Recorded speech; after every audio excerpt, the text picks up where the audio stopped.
So litter is a major concern and cost to the Victorian community. Local councils spend millions of dollars cleaning beaches every year. And so for that reason, beaches look clean and most people who visit them think they are, but they don't notice the microplastics, literally millions of them that are in the sand. And those microplastics are coming from plastic litter items that break into smaller pieces, and also from factories where pre-production pallets or nurdles manage to escape. They're the things that most plastic things are made of. With this method, 3 transects are set up to run across the beach. These transects are located at the widest, the middlest and the narrowest sections of the beach. Litter is collected and recorded from 3 quadrats along each transect. The quadrats are located at the top of the beach, in the middle and on the last high tide line. Permanent landmarks at the top of the beach serve as reference points for each transect. These landmarks and the set compass directions for each transect can be found in the Baykeeper information sheets. There are several important pieces of equipment required to perform the beach litter audit. A 50-metre tape measure to measure the length of each transect, a compass to determine the correct transect direction, and Baykeeper data sheets and a pen to record the different types of litter you collect during the audit. And gloves to protect your fingers from sharp pieces of debris like glass.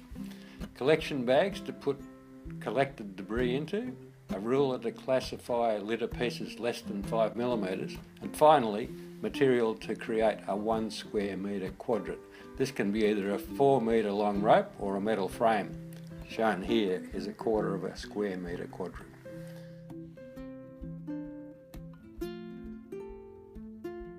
The first step is to locate the permanent landmark for the widest section transect and align yourself with the predetermined compass direction.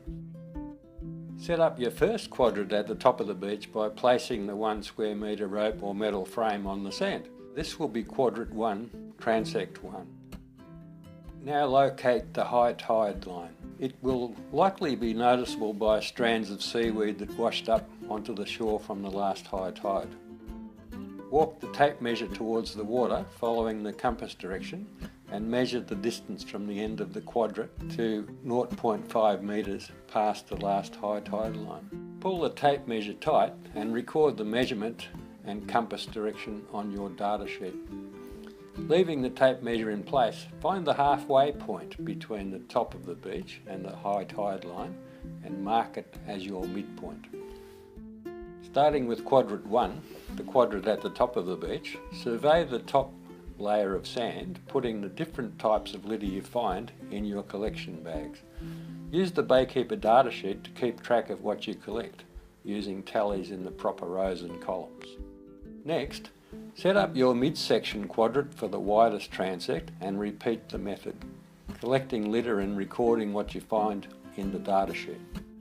Repeat the setup and collection method again for your third quadrant. The centre of this quadrant will be 0.5 metres past the last high tide line. Your survey of each quadrant should last at least 5 minutes. After you finish collecting and recording the litter at each quadrant for the widest section transect, move to the middle and narrowest sections and repeat the audit methodology, filling out a new data sheet for each. While surveying, keep in mind that there are several types of litter that are commonly confused with organic materials. Nurdles, the small plastic rosin pellets used in plastic manufacturing, can be easily confused with small stones on the beach, and some strands of seaweed are similar in appearance to pieces of cellophane and other soft plastics.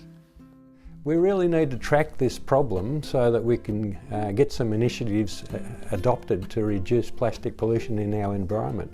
We need to do this work not only on beaches but also on streets where the stuff is coming from in the first place. So here's an opportunity to get involved and be part of the solution.